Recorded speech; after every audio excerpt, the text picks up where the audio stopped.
Assalamualaikum warahmatullahi wabarakatuh.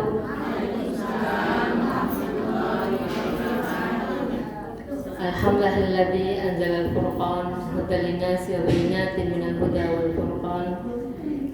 Asyhadu an la ilaha illallah wa asyhadu anna Muhammadan abduhu wa rasuluhu la nabiyya ba'dah, amma ba'd. Rabbi shrah li sadri wa yassir li amri wahlul 'uqdatam min lisani yafqahu qawli. Rabbana zidna 'ilman nafi'an warzuqna fahman sahiha wa qalban saliman wa 'amalan mutaqabbalan. Amin. Puji dan syukur hanya milik Allah yang telah melimpahkan begitu banyak anugerah kepada kita. Nikmat iman, nikmat Islam, nikmat kesehatan, sehingga dengan izin Allah tak kurang satu apapun jua kita semuanya meringankan langkah, mengayunkan tangan, berkumpul bersama-sama di rumah Allah yang indah ini. Sungguh beruntunglah orang-orang yang Allah tuntun hatinya dan pikirannya untuk senantiasa berada di jalan Allah. Dan sungguh merugilah orang-orang yang dibiarkan hidup terhina dan tersesat dalam kenikmatan yang sesaat. Semoga Allah memberikan kita kemampuan untuk menjadi pribadi yang istiqomah. Amin ya rabbal alamin. Salawat dan salam sama-sama kita sanjungkan kepada baginda Rasulullah SAW dengan mengucapkan Allahumma sholli ala Sayyidina Muhammad wa ala ali Sayyidina Muhammad. Semoga Allah memberikan kita kekuatan lahir dan batin untuk menjadi umat baginda Rasul yang taat, yang soleh, yang senantiasa membersamai orang-orang yang istiqomah dan siqah di jalan ketaatan, sehingga tiba waktunya nanti kita berpisah dengan segala apa yang ada dan bertemu di yaumil mahsyar dalam keadaan selamat dan mendapatkan syafaat di yaumil mahsyar dari baginda Rasul. Amin ya rabbal alamin. Terima kasih atas jemputan yang ibunda semuanya berikan. Namun saya mohon maaf agak terlambat karena saya harus pulang dari sekolah dulu, bersih-bersih baru kesini. Itu pun karena saya ngajar di SMA 1. Kalau ngajar SMA biasa saya nggak pulang ke rumah, langsung ke sini. Pada kesempatan yang berbahagia ini, kebetulan tadi nama saya kurang tepat. Jadi lebih bagus saya perkenalkan diri. Kenapa begitu? Tak kenal maka tak sayang maka tak cinta. Ini nama ya Bunda Hasnati. Jadi kalau misalnya kita bertemu tak salah panggil, kan begitu. Nama saya Sri Rahmalina SAG MPDI. Saya orang lama juga di PMD dengan Ustazah Bunda Hasnati. Cuma mungkin Ramadan sekali mungkin pernah saya naik ke sini. Tetapi tak tahun berapa gitu. Maka saya dan langsung ingat musola yang tinggi itu ya Bu. Saya bilang iya. Baiklah, pada kesempatan ini saya ingin kita sama-sama belajar tentang menjadi hamba Allah yang senantiasa rindu mendekatkan diri kepada Allah. Sekarang kita disibukkan oleh berbagai macam hal yang melalaikan kita dari Allah. Betul tidak?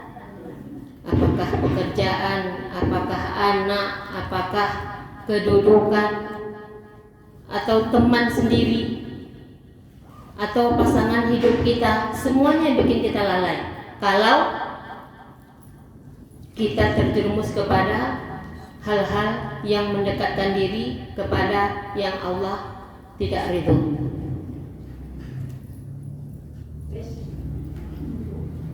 Dalam Quran surat Yunus ayat 24 Allah mengingatkan kita. A'udzu billahi minasyaitonir rajim. Bismillahirrahmanirrahim. Innama masalul hayatid dunya kama'in anzaltahu minas sama' kama'in anzaltahu minas sama'i fakhtalata به نبات الأرض فاختلط به نبات الأرض مما يأكل الناس والأنعام حتى إذا أخذت الأرض زخرفها وزينت وظن أهلها أنهم قادرون عليها أتاها أمرنا ليلا أو نهارا وجعلناها حصيدا كأن لم تغن بالأمس كذلك نفصل الآيات لقوم يتفكرون. Quran Surat Yunus ayat 24. Dunia yang kita jalani ini artinya adalah sesuatu yang sangat dekat. Ketika kita berbicara dengan syahwat, rasanya semuanya mudah, betul tidak Bu? Ibu mau pergi ke Jakarta? Mau. Ibu mau pergi ke Bandung? Mau. Ibu mau pergi wisata ke Jepang? Mau. Tapi ketika ditanya, ibu mau ke Mekah? Tunggu dulu Bu. Alan siap saja Bu. Pernah dengar? Pernah dengar seperti itu? Obrolan di sore hari. Ibu udah bangun rumah? Sudah. Ibu sudah punya mobil? Sudah. Ibu sudah punya kendaraan berapa? 3. Anak saya 3. Tiga-tiganya perlu kendaraan. Ibu sudah nabung umroh? Belum Bu. Kenapa? Lama lagi. Begitulah kita merasa dekatnya dengan dunia. Kita merasa semua yang merupakan kebutuhan kita sesaat ini adalah sesuatu yang sangat prinsip, harus dimiliki dan dipenuhi. Masa iyo hidup menumpang terus, tentu perlu rumah. Betul tidak? Betul. Masa iyo jalan kaki kemana-mana, kapan sampainya? Tentu perlu kendaraan. Masa pergaulan hanya dunia saja? Kan baru dong rekreasinya. Jakarta lah. Apalagi? Makanya ibu pengajian lagi capek-capeknya dengan pengajian yang kayaknya sini-sini aja. Yuk kita refreshing yuk. Kemana? Tausiahnya di Taman Ismail Marzuki, Jakarta. Wah kan keren. Boleh, tak ada yang melarang. Namun demikian, bagaimana kita menganggap seperti yang Allah katakan dalam Quran Surat Yunus ini? Apa kata Allah? Sesungguhnya kehidupan dunia ini seperti air yang turun dari langit.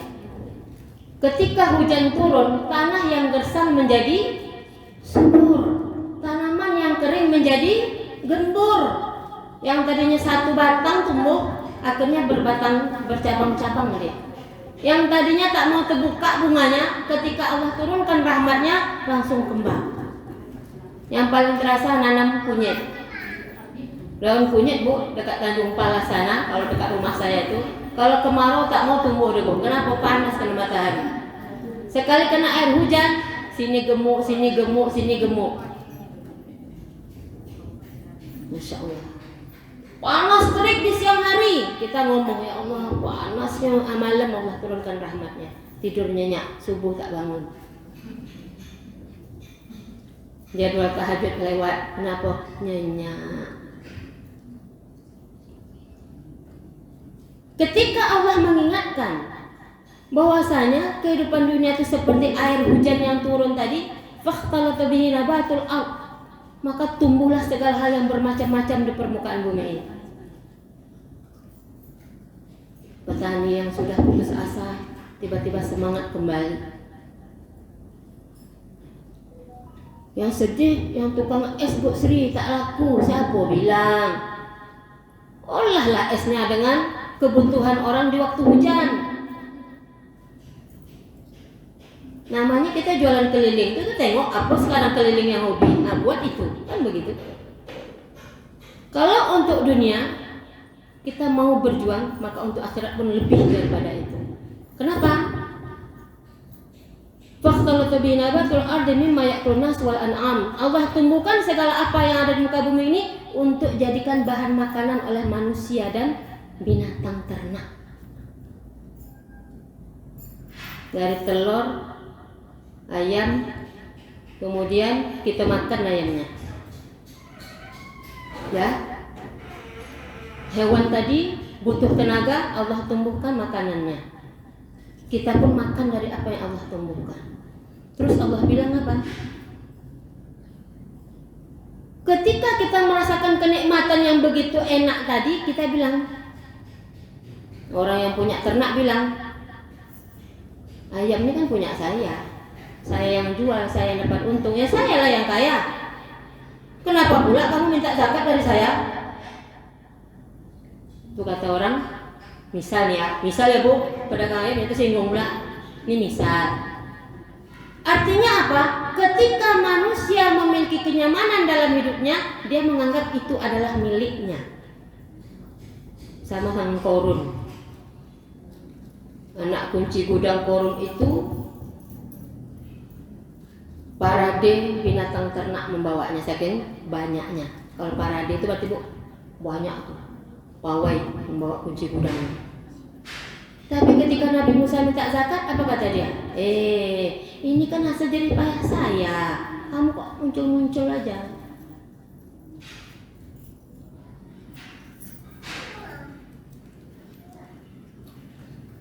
Allah membuat semua yang ada di dunia ini indah. Suka nggak bu punya anak? Suka. Suka nggak kita punya harta benda yang banyak? Suka. Saya kok tak punya Honda Lambo sampai sini bu. Yang kaki udah Tanjung Palos ke sini. Malam hari. Harta benda kita suka. Anak, harta benda, kendaraan, rumah, sawah ladang, apa itu? Zinatul hayatid dunia, perhiasan dunia. Makanya zina itu apa? Perhiasan yang indah. Perempuan itu adalah perempuan perhiasan dunia. Jadi kalau laki-laki naksir perempuan wajar, orang memang Allah cantikkan perempuan itu. Mbak kata almarhum bapak saya, Sri, terus saya takut nak, kau belajar aja sekolah elok-elok. Tunggul kata bapak saya, dikasih baju, dikasih cat cantik dia. Kata bapak saya bu, saking takutnya dia, saya merantau jauh-jauh takut dia saya bergaul bebas. Karena saya sekolah sampai ke Jawa sana. Jadi bapak saya nasihatkan itu aja, jaga ya nak, diri baik-baik, adik banyak. Tak usah takut, tak laku. Itu maksud bapak saya itu. Tunggul, kayu itu kan jelek bu, hitam. Mana ada? Kayu itu jelek nak. Tapi tengok, ketika dipegang oleh manusia yang hebat, dia akan menjadi sesuatu yang hebat. Sehingga ketika pemiliknya mengira mereka mau menguasainya. Makanya ketika kita meraih dunia ini banyak, seakan-akan kita ingin hidup selamanya. Terus Allah bilang, annahum qadiruna 'alaiha ataha amrun lailan aw nahara. Dia merasa menguasai segala apa yang ada yang telah diberikan oleh Allah, itu merasa dia yang memilikinya. Siang malam asik menikmati kenikmatan dunia ini. Faja'alna hasida ka'alam takna bil ams. Kemudian Allah turunkan azab. Seakan-akan enggak ada pernah nikmat diturunkan pada kita. Ingat banjir tsunami sekarang di Turki, ya Allah maha kaya. Padahal Turki itu adalah daerah wisata yang didatangi oleh orang berangkat umroh. 40 juta untuk berangkat umroh. Kalau istilah pelesirnya, refreshingnya ke Turki. Sekarang hampir separuh Allah berikan ujian berupa gempa bumi. Sebentar kan bu? Sebentar ketika Allah ingin menghancurkan kehidupan kita. Oleh karena itu hanya satu PR kita. Apa itu? Jangan jauh-jauh dari Allah. Rumah ibadah banyak dibangun. Tujuannya apa? Supaya orang banyak ke rumah Allah. Jadi andaikan kita bergiat menyumbang, membangun rumah Allah, tapi kita tidak pernah bergiat untuk memakmurkan rumah Allah, hancurkan rumah sama Allah itu cukup satu aja masjid, usah banyak-banyak. Di zaman Rasulullah pernah dibangun suatu masjid namanya Masjid Dirar. Jadi ketika Rasulullah ingin sholat di sana, Rasul datang malaikat Jibril, ya Rasulullah jangan sholat di masjid itu. Itu masjid orang-orang munafik, sholat tempat lain. Akhirnya Rasulullah nggak jadi sholat ke tempat lain. Hancurkan masjid itu, masjid orang munafik. Kenapa? Mereka berkumpul di dalam masjid cuma untuk ngurus dunia,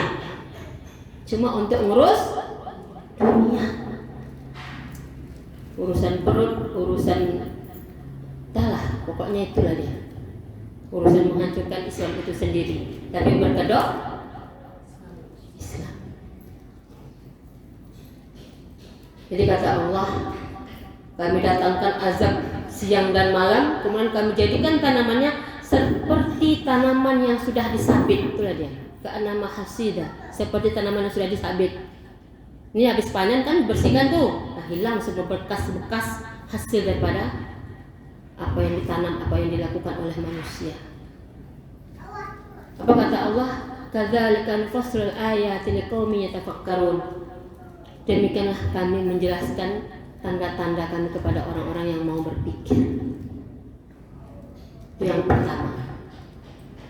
Jadi kita harus memaknai bagaimana cara dekat kepada Allah itu. Pahami bahwa kita cuma numpang sekarang nih. Jadi Bu, kita kaum ibu-ibu ini jangan mau capek-capek kosong, Bu. Paham maksud saya capek-capek kosong? Kata mak saya, dari pagi lagi nak sampai nak tertidur, yang namanya ibu itu sangat capek. Namun demikian jangan capek itu nilainya kosong. Oleh karena itu bagaimana kita tetap zikrullah dalam kesibukan kita. Bagaimana kita tetap mengingat segala hal yang baik untuk diri kita, kemudian memberikan kebaikan itu kepada lingkungan kita. Makanya dikatakan al-ummu madrasah. Ibu adalah sekolah. Kemarin saya menyimak di sosial media dari Habib Novel. Habib Novel itu ceramah sampai ke mana itu, Kalimantan atau mana katanya. Saya simak, Masya Allah.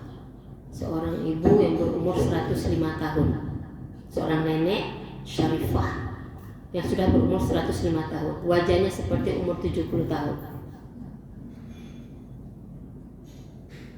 Saking kagumnya beliau, digalilah apa yang dilakukan sang nenek. Umur panjang, wajah tetap semangat, tidak pikun, tidak macam-macam. Saya rekam juga di pikiran saya. Apa pertanyaannya? Apa yang nenek lakukan sehingga nenek diberikan Allah kemuliaan seperti sekarang ini?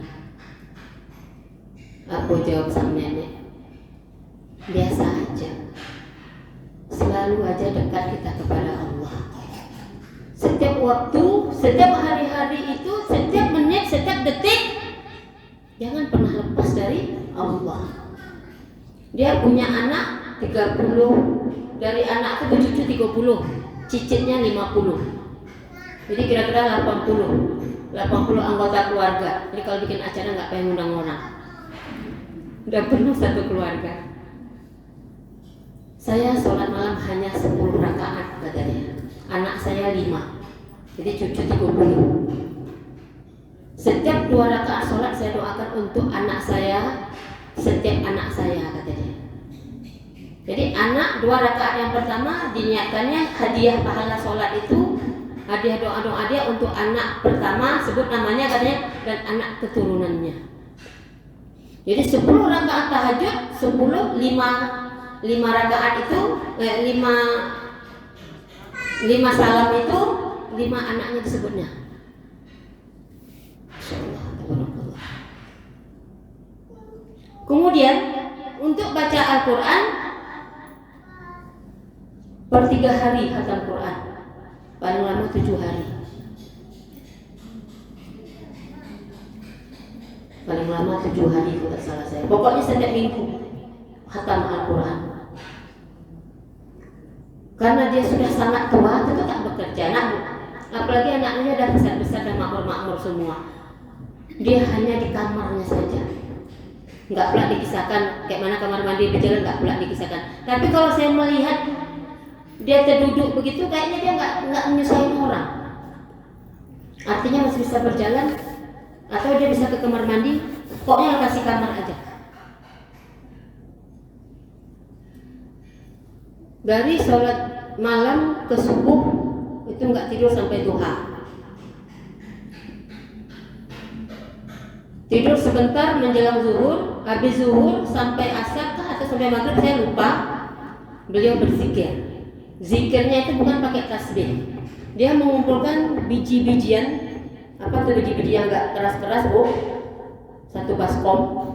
Nah, jadi dari waktu sholat itu ke sholat ini berzikir pakai biji ini.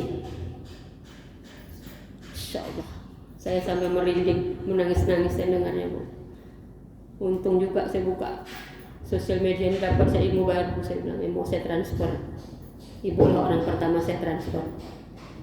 Sesudah keluarga saya kirim lagi sama keluarga.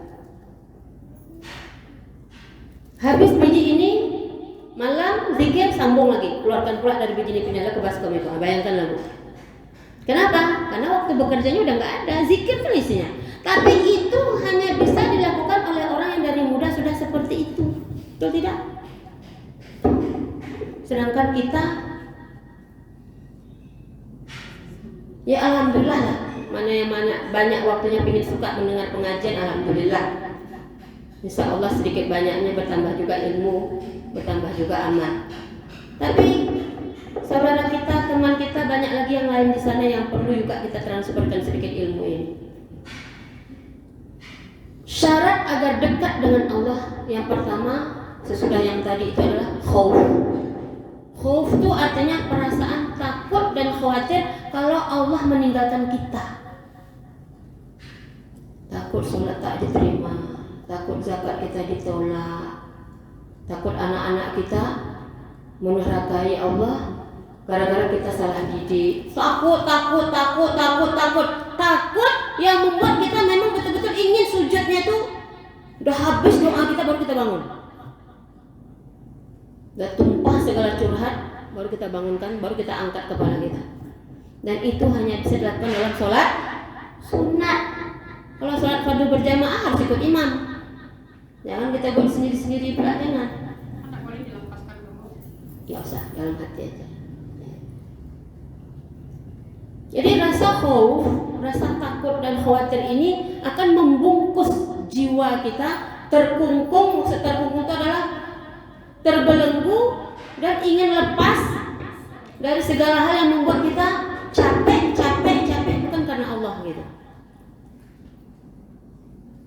Kalau Ibu berteman dengan saya di Facebook saya, Sri Rahmalina, silakan baca berbagai macam tulisan yang saya buat. Salah satu hikmah menulis, otak kita encer, itu satu. Yang kedua apa? Kita bisa mengenang kembali. Kalau yang kita tulis itu dosa-dosa kita bisa muhasabah, inilah dosa saya dulu. Kalau yang kita tulis berupa kebaikan, inilah dulu yang pernah saya lakukan, yang ingin saya bagikan kepada orang lain. Kalau dulu merupakan resep masakan, bisa pula kita masak ulang balik. Kita bagi-bagi pula resep itu balik. Itu kalau kita menulis. Makanya tak salah ketika Allah menurunkan wahyu pada baginda Rasul. Surat apa, Bu? Surat Al-Alaq ayat 1-5. Ayo kita baca. A'udzu billahi minasyaitonir rajim. Bismillahirrahmanirrahim. Iqra bismi rabbikal ladzi khalaq. Khalaqal insana min 'alaq. Iqra wa rabbukal akram. Alladzi 'allama bil qalam. 'Allamal insana ma lam ya'lam. Bacalah. Dengan siapa kita membaca? Dengan nama Tuhanmu yang telah menciptakan. Allah nomor satu yang kita lakukan. untuk kita besarkan. Alladzi khalaqaka, alladzi khalaqal insana min alaq, yang telah menciptakan manusia dari segumpal darah. Iqra wa rabbukal akram, bacalah dengan menyebut nama Tuhanmu yang mulia. 2 kali ulang. Yang dibaca utang, catatan utang. Kok baca bismillah? Supaya kita punya niat nak bayar utang. Bismillah itu kuat, Bu. Tadi saya mau anak murid ke sekolah juga sama. Pelajaran kamu ini tingkat tinggi, saya bilang. Kalau bisa kamu amalkan, hebat kamu. Bismillahirrahmanirrahim. Dalam membaca Al-Quran selalu kita baca. Tapi kalau melakukan sesuatu sering nggak baca bismillah? Harus. Kalau tidak, fakta terputus kebaikan apa yang kita lakukan. Batal. Ya? Jadi kayak mana, Bu, kalau terlanjur? Istighfar. Ulang ya, baca bismillahnya. Makanya ketika makan lupa baca bismillah, boleh di tengah. Lupa lagi, boleh di akhir. Wah, ada sendawa, Bu, ada lagi. Tak bisa lagi dah. Dah habis dah. Udah final berarti. Jadi khauf, rasa takut itu nggak boleh diiringi rasa takut yang tidak boleh diikuti dengan rasa putus asa. Tapi takut yang memunculkan perasaan takjub. Andaikan Allah menghina kita karena keteluran kita, repot nggak, Bu? Saya bilang sama siswa, andaikan Allah menghukum kamu, saya, dan siapa saja yang berbuat dosa, setiap kali kita berbuat dosa, wa ma min dabbatin fil ardh, tak ada satupun lagi yang berada di muka bumi ini daripada binatang-binatang melata atau makhluk Allah, satu pun tak ada. Ada nggak di antara kita yang tidak berdosa? Tak ada. Hanya baginda Rasul dan para nabi. Para nabi selain Rasulullah, tengok, kalian banyak dosa, kata para nabi. Hanya Muhammad yang maksum, yang terpelihara dari dosa. Jadi ketika kita munculkan rasa takut, sedih kalau Allah meninggalkan kita, rasa takut amal kita tidak diterima, munculkan pula yang kedua. Apa itu? Roja. Roja itu apa? Ya Allah, andaikan Engkau tidak mengampuniku, kepada siapa lagi aku akan melabuhkan cintaku? Ya Allah, andaikan malam ini Engkau tidak mampu, Engkau tidak menyaksikan bagaimana takutnya aku akan siksamu, kepada siapa lagi ya Allah aku akan mengadu tempat yang bisa menghabiskan seluruh noda dan dosa dalam hidup. Pokoknya Allah itu dirayu dengan kata-kata kita, dengan doa kita. Belajar buat puisi cinta. Kalau kita lagi jatuh cinta, buat puisi, indah enggak puisinya? Indah. Kenapa? Otak kita fokus, pikiran kita satu saja, aku lagi jatuh cinta. Jadi ketika kita membuat puisi cinta tadi, balikkan puisi cinta tadi, arahkan kepada Allah. Wa idza sa'alaka 'ibadi 'anni fa inni qarib. Ketika kita memiliki teman akrab, kita akan curhat habis-habisan enggak sama dia? Iya. Nah sekarang kita merasa ingin berakrab diri kepada Allah. Masa diam aja, Bu? Lah berdoa, Bu. Lah. Apa baca, Bu? Awak aja tahu. Kenapa pelit-pelit bagi-bagi doa? Saya pernah mendengar kisah itu.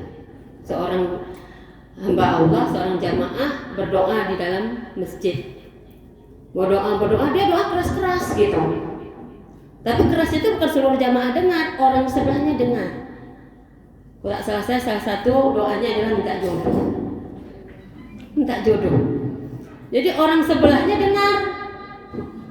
orang sebelahnya dengar, yalah, kebetulan sambung. Nah, jadi udah siap selesai berdoa, bapak sebelah tadi bilang, sudah doanya, sudah, yuk ke rumah saya mau memberikan sesuatu. Sampai rumah bapak tuh suruh istrinya ngidangkan makanan, dah kenyang perut, dah. Kamu tinggal di mana, orang tuanya di mana, pokoknya dinegosiasi lah dulu. Nah, saya punya calon. Ciri-cirinya seperti ini. Kalau kamu mau, silakan datang melamar. Aku lagi balik kanan lah. Jadi nggak boleh. Jadi sunnah hukumnya berdoa itu dijaharkan, dikeraskan supaya apa? Semangat kita muncul gitu. Ya Allah. Saya ingat itu Ustadz almarhum Ustadz Arifin Ilham ketika datang ke Perawang, saya masih di Perawang tinggal. Jadi kami dalam satu majelis duduk dengan Ustadz itu. Saya perhatikan cara dia berdoa, cara dia berzikir, masukkan ke kepala saya semuanya. Kemudian saya beli bukunya, saya beli buku zikir, amalan zikir Ustadz itu. Kemudian saya preteli satu-satu zikirnya itu. Tidak ada kata-kata zikir itu yang bikin hati saya tak menangis, tak ada. Semuanya bikin saya menangis. Begitu dalamnya zikir itu, dalamnya berisi cinta dari Ustadz almarhum Arifin Ilham itu. Sekarang coba. Susah kan Bu mencari gantinya? Susah mencari gantinya Bu. Sekarang awak Bu, kita yang buat sekarang. Untuk apa? Untuk kita juga ikut merasakan apa yang telah Allah berikan kepada Ustaz tadi. Abu Nawas berzikir. Zikirnya juga pakai syair Abu Nawas.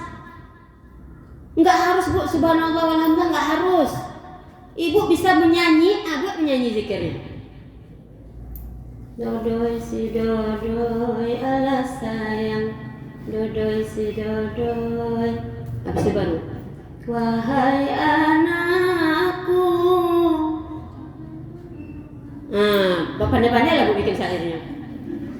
Apa nak dibuat, buat. Yang penting kita bisa berdakwah lewat syair lagu kita bisa berzikir lewat untayan kata yang kita susun. Itu menunjukkan rahmat Allah. Dalam hati kita tuh ada roja, ada harapan. Seorang pencuri, ini pencuri lah Bang. Malam-malam nerobos sebuah rumah. Seorang santri mencuri.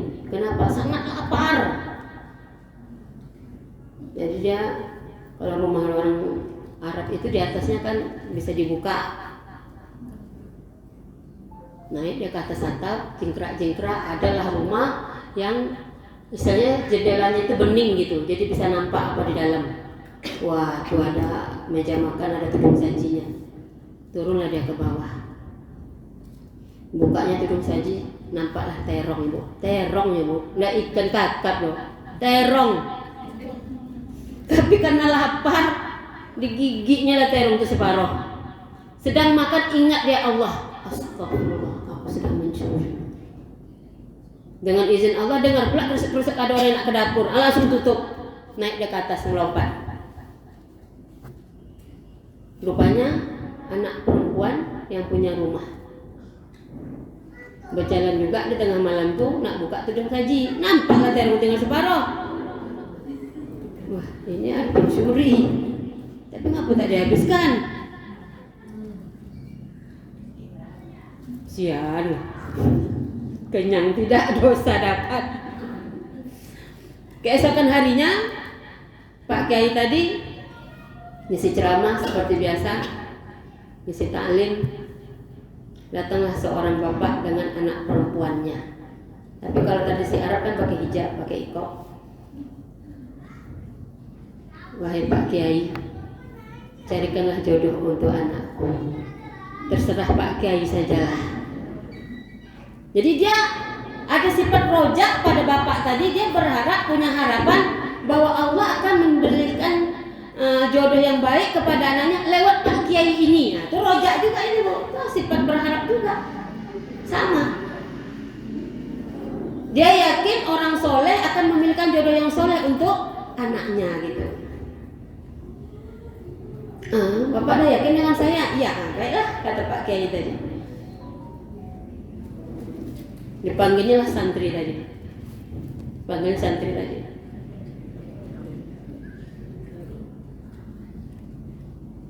Sebelum itu saya mau bertanya dulu kata Pak Kiai tadi. Kamu tadi malam kemana? Ampun Pak Kiai, ampun. Saya telah melakukan dosa. Saya telah melakukan dosa. Jadi rupanya dia Bu, dalam muhasabah dosanya tadi, dia ngomong begini, apapun yang akan dikasih hukuman dengan saya terima. Siap dihukum. Jadi kata Pak Kiai, apa yang kamu lakukan? Maaf Pak Kiai, saya mencuri tadi malam.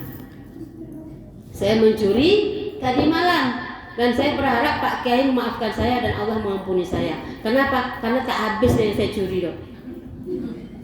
Itu bahasa saya bercerita itu Bu. Cerita kisah aslinya beda sedikit. Pak Kiai tadi bilang, sekarang kamu dihukum. Kamu harus menikahi anak bapak ini. Karena tidak pun tidak langsung dinikahkan. Kamu setuju? Setuju. Perempuan tadi berucap, pulang sampai di rumah, alhamdulillah. Malam pengantin baru lewat, malam berikutnya ceritalah dua laki bini ini. Buka, ternyata perempuannya cantik. Terus perempuan tadi bilang, abang tahu bang, ini juga makbulnya doa saya. Apa doanya dek? Saya berdoa, ya Allah satukan hati saya dengan laki-laki yang mencuri terong ini.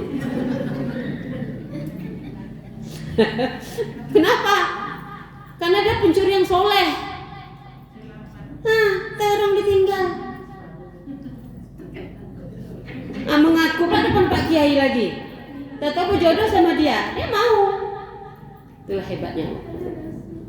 Jadi samudra lautan cinta kasih Allah itu sangat luas bagi orang yang mengawali perbuatannya dengan rasa cemas. Mana bagus Bu? Orang yang mengaku dirinya banyak salah sehingga ibadahnya kurang, ibadahnya rasanya sampai sekarang belum becus, dibandingkan dengan orang yang alhamdulillah, akulah iku. Insya Allah aku tidak bakal itu. Mana ini loh? Saya sudah haji, saya sudah sholat, saya sudah zakat, saya sudah ini, saya sudah itu. Saya tidak pernah melakukan ini, saya tidak pernah melakukan itu. Insya Allah wak tidak apa-apa loh. Mana yang bagus dengan ucapan yang pertama atau ucapan yang kedua? Yang pertama bagus, pilihan Anda. Kenapa begitu? Karena itu menunjukkan kita dhaif, lemah. Jadi dengan ketidakberdayaan kita ketika meminta kepada Allah, Allah kumpulkan seluruh kekuatannya diberikannya kepada kita. Tapi kalau kita merasa sudah penuh, ibarat kendi, sudah penuh isinya, Allah tak ngasih lagi Bu. Saya dah sholat, saya dah haji, saya dah zakat, dah lah tidur aja lah malam ini lagi nyenyak kata dia. Gara-gara ucapan sepotong itu, Allah cabut kita dalam keadaan sombong. Apa yang terjadi? Na'udzubillah min dzalik. Makanya tidak boleh ungkapan seperti itu. Yang bagus kayak mana? Saya belum apa-apa. Saya belum sampai kemana-mana. Saya masih di sini. Ibu udah umrah, udah. Mau lagi? Mau. Kalau ditanya orang, ibu sudah haji, sudah. Kalau ada lagi rezeki, mau. Ibu udah punya ini. Yang sifatnya akhirat, jangan pernah bilang sudah cukup. Tapi kalau untuk dunia, ibu udah punya rumah, udah. Mau lagi satu, cukuplah satu aja. Nanti banyak-banyak Bu, lah mau hitung Bu. Lah tuh aja.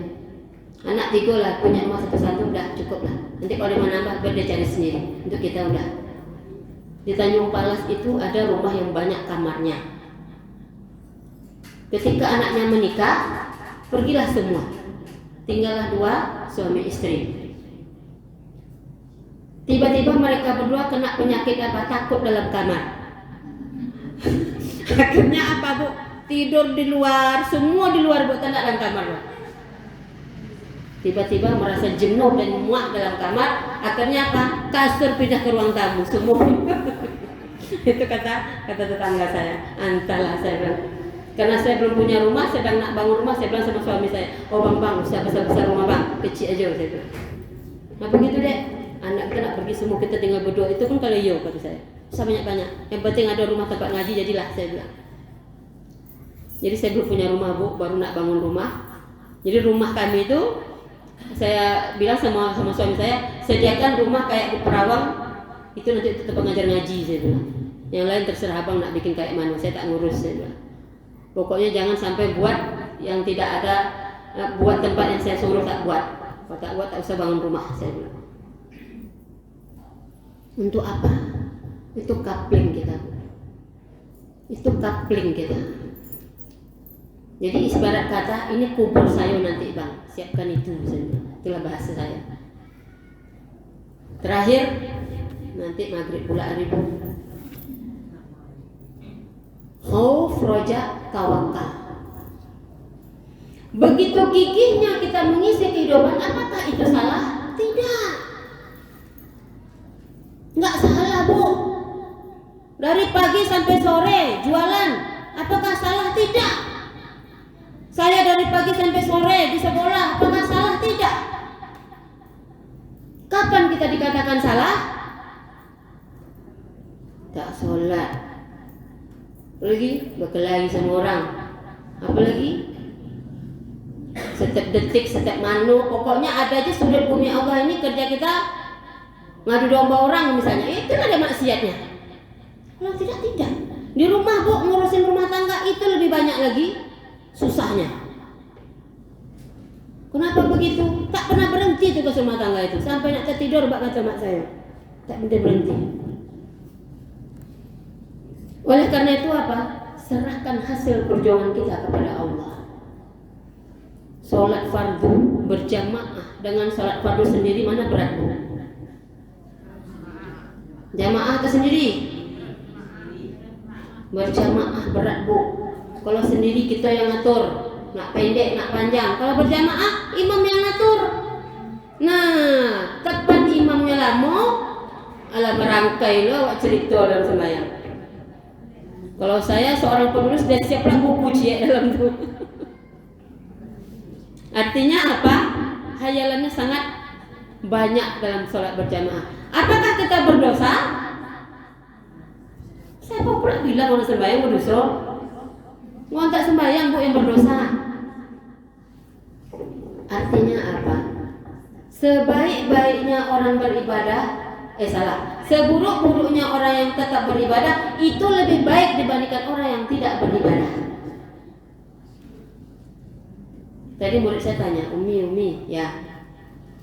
Kalau si anu tuh Umi, ada orang tuh Umi, dia berbuat baik nih, pokoknya orangnya the best lah. Tapi dia nggak mau nutup aurat Umi. Macam mana tuh Umi? Apa saya bilang?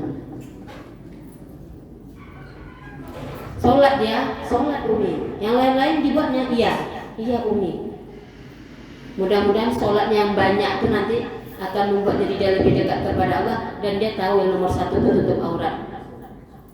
Bukan saya bilang percuma sholatnya, percuma aja berbaiknya, enggak ada ibadah yang percuma bu. Percuma apa? Kalau tak buat apa-apa, percuma hidup. Makanya kata Rasulullah, ittabi'is sayyi'atal hasanata tamuha wa khaliqin nas bi khuluqin hasan. Ikuti perbuatan buruk itu dengan perbuatan baik. Mudah-mudahan perbuatan baik tadi akan menghapus perbuatan yang buruk, bukan ditinggalkan perbuatan baik. Kadang-kadang ucapan kita kan suka mendikte orang kan gitu. Percumanya ini enggak ada yang percuma kalau kita berbuat baik. Cuma, nah itu aja masalah cuma, bukan percuma ya bu. Cuma hanya saja kadang-kadang satu dosa itu bisa menghapuskan seluruh kebaikan. Ini masalahnya sekarang. Dah banyak sholat, dah banyak zakat, dah banyak ini, dah banyak itu, silaturahim oke, semua oke. Satu dendam, satu dengki, habis. Na'udzubillah. Tapi kita boleh dengki kepada dua orang. Bukan dengki ya, iri. Kita boleh iri hati kepada dua orang. Siapakah itu? Orang yang diberi Allah kecerdasan, kemampuan, keterampilan membaca Al-Quran. Kita harus iri dengan orang itu. Siang malam dia baca Quran, masa kita tak iri? Semuanya sudah punya Quran sendiri kan, Bu? Tidak ada Quran nebeng kan? Apa maksud saya Quran nebeng? Ambillah Quran masjid itu bawa pulang ke rumah. Bekok lah saya pengajian, tak balik ke Quran nebeng mana? Quran yang bagus itu mana? Milik sendiri. Emangnya kita mau baju kita dipakai orang? Anak kita nak pakai baju awak pun, baju mama, mak, baju adik aja lah sendiri. Nah, anaknya tak mau pakai baju maknya loh. Coba terpaksa. Al-Quran juga begitu. Al-Quran itu adalah buku diari kehidupan kita yang dituntun Allah untuk kita gitu. Jadi kalau kita punya Quran sendiri, ambil pena. Ketika tadabbur Al-Quran, menjumpai ayat-ayat yang bisa mencuci hati kita, garis. Jadi kalau Quran sekarang ini tajwidnya dah ditunjukkan, ini dah ditunjukkan, sebetulnya itu mendidik kita malas, Bu. Nengok aja dah, tidur, dah tahu dah kata anak murid. Dulu saya dikasih PR tajwid sama guru saya, pening saya menjawab. Anak sekarang 5 menit siap. Kenapa gitu? Ladu bacaan lah. Ladu jawab kok. Kok kamu ngerti nak? Udah ada jawabannya Umi. Astagfirullah. Awak dulu datang bukang menghafalkan tajwid. Itu wam ini, izhar ini. Anak sekarang sebentar. Kenapa sudah ada? Namun demikian, untuk kita yang mau belajar dengan sungguh-sungguh, beli Quran bolong. Quran yang gak ada apa-apanya. Kita garis, kita mencari ini, cari ini. Supaya apa? Nggak ngantuk baca Quran itu. Ya kalau kita membaca aja, mata kita redup. Tak tahu lah awak lipik 1 juz, padahal baru 2 ya, baru. Bisa nggak terjadi? Bisa. Jadi kita boleh dengki kepada orang yang Allah berikan kecerdasan bagus membaca Al-Quran. Itu yang pertama. Yang kedua, kita iri kepada orang yang Allah berikan harta kekayaan dan dia sangat pemurah. Masya Allah. Masya Allah. Yang punya jalan tol, yang buat jalan tol. Siapa namanya, Bu? Saya lupa namanya. Ibu mungkin ingat. Cina masuk Islam itu Hamka ya. Waktu saya ke Bandung kemarin, dari Jakarta mau ke Bandung, sepanjang jalan itu kan tol tuh, Bu. Ada masjid, ada rumah makan, ada tempat makan, ada kedai, ada masjid. Apa kata penumpang itu cerita? Itu yang membuat rumah makan itu, yang membuat musola itu, yang bangun tol ini. Coba pemurahnya manusia, Masya Allah. Yusuf Hamka, ya. Ya. Orang kaya yang dermawan, Masya Allah. Saya nengok itu nangis saja. Ya Allah, luar biasa ya Allah. Orang sholat nggak ditaruh kotak infaknya di sana loh, Bu. Nggak ada orang berinfak di masjid dia itu. Disediakannya makan. Jadi orang yang sholat di sana pulang kenyang pulang.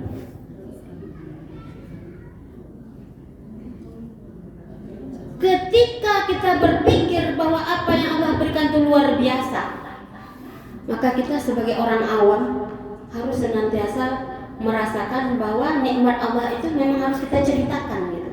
Jadi ibu, banyak nikmat yang ibu dapatkan, jangan simpan sendiri, cerita saya. Untuk apa? Tahadzus bin ni'mah.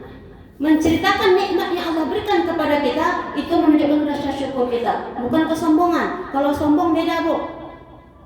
Kalau sombong niat kita, langsung orang yang kita ceritakan itu tahu langsung dia. Sombong. Tapi kalau kita niatnya cuma ingin, Masya Allah, Masya Allah. Kita ingin memang berbagi cerita, beda lagi namanya. Beda lagi performannya gitu. Jadi kesimpulannya apa? Agar kita dekat dengan Allah itu, cari waktu-waktu terbaik. Kapan waktu terbaik? Ambil momen itu. Jadi waktu terbaik cari. Kapan, Bu? Di sepertiga malam. Tempat terbaik di mana? Masjid, tanah suci. Mana lagi? Tempat-tempat yang bisa kita terasa khusyuk, walaupun di tanah lapang. Walaupun di tanah lapang, tapi kita bisa merasakan dekat dengan Allah sedekat-dekatnya, itu tempat terbaik. Tapi walaupun di tanah Mekah, tapi kita ibadah merasa nggak ada apa-apanya, nggak juga. Saya pun heran, memang luar biasa tanah suci itu. Saking bodohnya saya, dek, kata saya sama adik saya, ngapa banyak kali orang naik bus-bus nih, dek? Dari mana nih, dek? Ini kak dari orang-orang sekitar Arab, kata adik saya. Jadi mereka setiap waktu naik bus ke Masjidil Haram untuk mencari nikmatnya salat berjamaah di Masjidil Haram. Ada yang 3 jam, ada yang 2 jam naik bus setiap waktu. Jadi kalau misalnya hari libur kerja mereka itu tambah banyak busnya itu. Habis sholat pulang, Masya Allah. Bahkan anak bayi pakai kereta dorong di bawahnya. Anak bayi, slow aja dia. Awak tak tahu lah saya. Anak besar pun kita tak ke masjid. Jadi mudah-mudahan ketika Allah meridhai kehidupan kita, maka rasa takut yang kita miliki menjadi sesuatu yang membahagiakan kita. Ketika Allah meridhai kita, maka harapan yang kita bungkus, harapan yang kita ucapkan, harapan yang kita lantunkan kepada Allah adalah harapan yang membuahkan semangat keimanan kita bertambah tinggi. Dan bersyukurlah, senantiasalah kita semuanya berpegang erat di jalan Allah, karena kita nggak mau masuk surga sendiri. Minimal ahli keluarga kita. Jangan pernah putus, Bu, baca doa untuk anak-anak kita. Jangan pernah putus baca doa untuk saudara kita, baik yang sudah meninggal maupun yang masih hidup. Karena kalau doa sendiri itu namanya bakhil bin kedekut. Rabbi zidni ilma warzuqni fahma. Itu doa penelit. Doa baiknya apa? Rabbana zidna ilman nafi'ah. Domirna, kami artinya. Kalau ni saya. Rabbana hablana min azwajina. Wahai Tuhan kami, anugerahkanlah kepada kami. Tapi ketika untuk dosa boleh.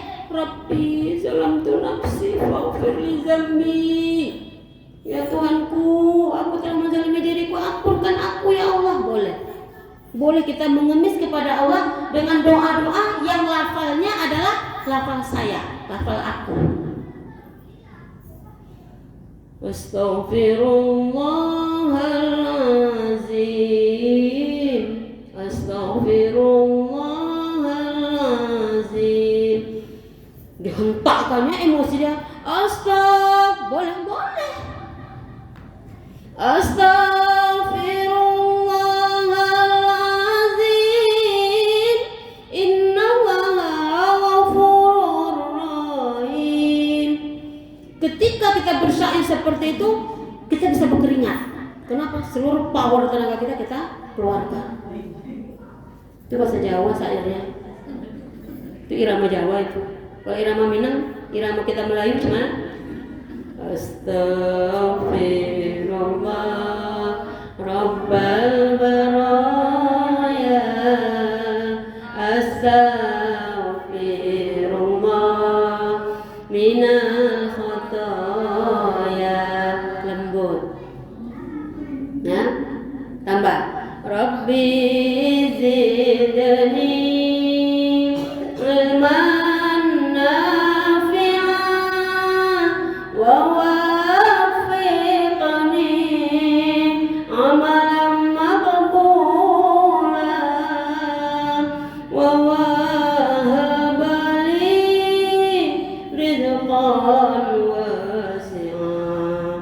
وتب علي توبة نصوحا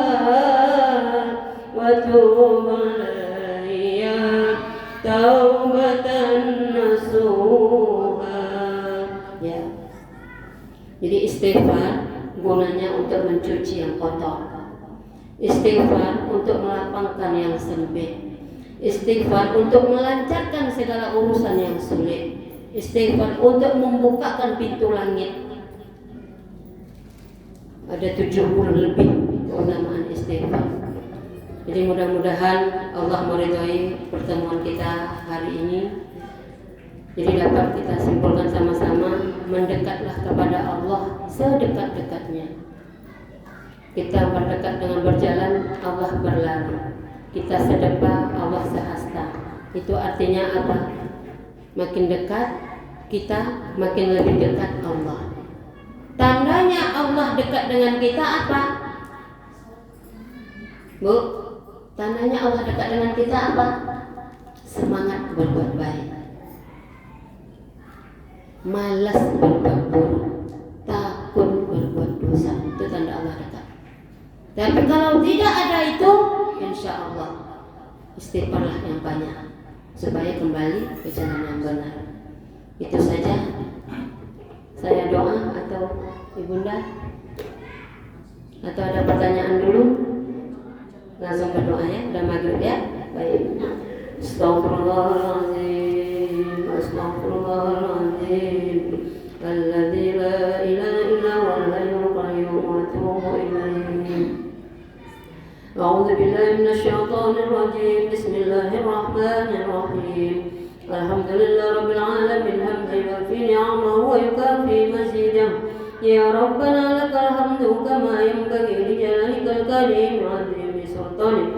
Allahumma shalli salatan kamilah wa sallim salaman tamman ala sayyidina Muhammad alladzi tanhallu bil 'uqad wa tanfariju bil qurab wa tuqadha bil hawaij wa tuqadha bil hawaij wa tunalu bil ghaib wa husnul khatim wa yushrishul umam biwajhil karim wa ala alihi wa sahbihi fi kulli wa nafasin ba'da kulli ma'lumin. Allahumma inna nas'aluka salamatan fid din wa afiyatan fil jasadina wa ziyadatan fil ilmina wa raghatan fi rizqina wa tawbatan qabla al-maut wa rahmatan 'inda al-maut wa maghfiratan ba'da al-maut. Allahumma hawwin 'alaina fi sakratil maut. Allahumma hawwin 'alaina fi sakratil maut wal najata minan nar wal afwa 'inda al-hisab. Allahumma ij'al inda intihai ajalina bi kalimatin la ilaha illallah Muhammadur Rasulullah sallallahu alaihi wasallam. Allahumma arhamna bil Qur'an wa syarifna bi syarafatil Qur'an wa karimna bi karamatil Qur'an ya akramal akramin ya arhamar rahimin. Ya Allah, ya Fatah yang alim, bukakanlah pintu hati kami ya Allah untuk senantiasa mendekatkan diri kepadamu ya Rabb. Berikanlah kami jalan yang Engkau tunjukkan kepada orang-orang soleh sebelum kami, sehingga kami dapat menempuh jalan itu ya Allah menuju keridhaan-Mu. Ya Allah ya Karim, Engkau Zat yang Maha Mulia, Engkau Zat yang Maha Pemurah. Tuntunlah kami untuk menjadi hamba-hamba-Mu yang dermawan. Tuntunlah kami untuk menjadi hamba-hamba-Mu yang pemurah ya Allah. Berbagi kenikmatan yang telah Engkau titipkan kepada kami dengan rasa hati yang lapang. Berikanlah kami kemudahan untuk berbuat baik ya Allah, semoga Engkau menurunkan rahmat-Mu dari langit. Ya Allah ya Rabb, dekatkanlah kami dengan orang-orang yang telah Engkau rahmati ya Allah, sehingga kami tertuntun menjadi orang-orang yang saleh. Rabbana hab lana min azwajina wa dzurriyyatina qurrata a'yun waj'alna lil muttaqina imama. Allahumma ja'alna jam'an marhuma wa la taj'alna tafarraqan ma'suma. Da'wahum bi subhanakallahumma wa tahiyyatuhum biha salam wa akhiru da'wana alhamdulillahi rabbil alamin. Demikian yang dapat saya sampaikan, mudah-mudahan yang sedikitnya bermanfaat. Terima kasih atas segala perhatian, mohon maaf atas segala kekurangan. Astagfirullahaladzim, astagfirullahaladzim, astagfirullahaladzim. Assalamualaikum warahmatullahi wabarakatuh.